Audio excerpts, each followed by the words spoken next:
Good morning TY BCom students. Last lecture में हमने 4 सम कर लिए थे। पूरा फॉर्मूला बेस्ड चैप्टर है। यहां से आपकी 3 न्यू फॉर्मूला एंटर हो रही है।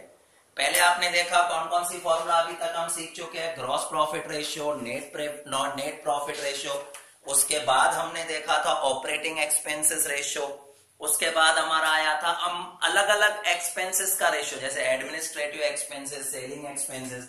मेन उसके बाद जो छोटी छोटी चीजें आपने देखी थी लास्ट एग्जाम्पल में, जो 4th में आई थी, return on equity. Return on equity के बाद हमने देखा था टोटल एसेट टर्नओवर रेशियो, जो पैम्पलेट में आगे नहीं है, पीछे की तरफ दिया हुआ था।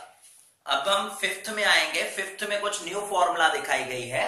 सबसे पहले मैं वो फॉर्मूला को एक्सप्लेन करता हूं। सबसे पहले आपकी जो फॉर्मूला आ रही है जिसे कहते हैं ईपीएस। ईपीएस का मतलब होता है अर्निंग पर शेयर। ये अर्निंग पर शेयर होता क्या है? अर्निंग पर शेयर मतलब जो शेयर होल्डर होते हैं, जो कंपनी में पैसे लगाते हैं, वो ये जानना चाहते हैं कि हमारी इनकम कितनी, हमारी इनकम कितनी। जैसे कि कंपनी ने अगर 5 लाख रुपए कमाए हैं और कंपनी के पास 1 लाख शेयर है, तो हर एक शेयर की इनकम कितनी हो गई? 5 रुपीज हो गई। तो अर्निंग पर शेयर जो है वो कैसे ढूंढा जाता है? तो अर्निंग पर शेयर की फॉर्मूला होती है profit after tax minus preference dividend. क्योंकि जो भी प्रॉफिट होगा उसमें से सबसे पहले आपको पता है प्रेफरेंस डिविडेंड को पैसे मिलते हैं। क्योंकि हम ये बात अर्निंग पर शेयर कर रहे हैं इक्विटी शेयर की, हम बात कर रहे हैं इक्विटी शेयर की। और आपने 11th-12th में सीखा था इक्विटी शेयर को कुछ भी पैसे मिले उससे पहले हम प्रेफरेंस शेयर को दे देते हैं।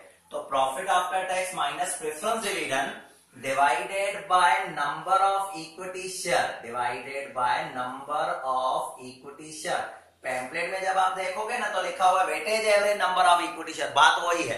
आप नंबर ऑफ इक्विटी शेयर भी लिख सकते हो। तो ये फॉर्मूला आपको दिखाएगी अर्निंग पर शेयर, मतलब एक शेयर पे अपना प्रॉफिट कितना। मान लो मेरा प्रॉफिट है 5 लाख, डिविडेंड प्रेफरेंस डिविडेंड है ही नहीं, तो 5 लाख जो है वो मैं किसको देने वाला हूं? Equity share.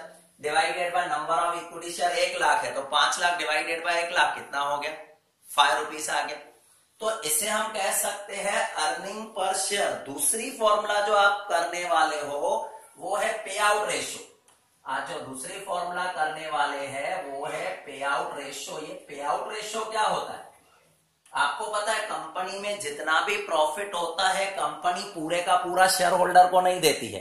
कंपनी में जितना भी प्रॉफिट होता है कंपनी पूरे का पूरा शेयर होल्डर को नहीं देती है। उसमें से कुछ पैसा जनरल रिजर्व में रख देती है, कुछ डेप्रिसिएशन फंड में रख देती है, कुछ ना कुछ पैसा साइड में रखा जाता है। जैसे मान लो अगर 5 लाख रुपए कंपनी ने कमाए हैं तो शेयर होल्डर को अभी 5 लाख नहीं देंगे, 2 लाख रिजर्व में रख देंगे, 3 लाख डिविडेंड दे देंगे। तो जो 5 लाख में से हम दे रहे हैं, कितना पैसा दे रहे हैं? 3 लाख, वो हुआ पे आउट। उसे हम क्या कहेंगे? पे आउट रेशियो कहेंगे।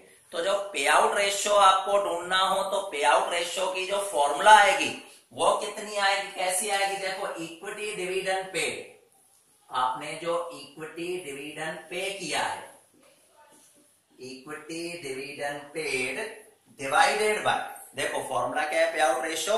Equity dividend paid divided by profit after tax minus preference dividend. मतलब प्रेफरेंस डिविडेंड माइनस करने के बाद कितना पैसा बचा था? मैंने आपको ऐसा बताया था इंटू 100। मैंने आपको ऐसा बताया था कि मान लो कंपनी ने 5 लाख रुपए कमाए।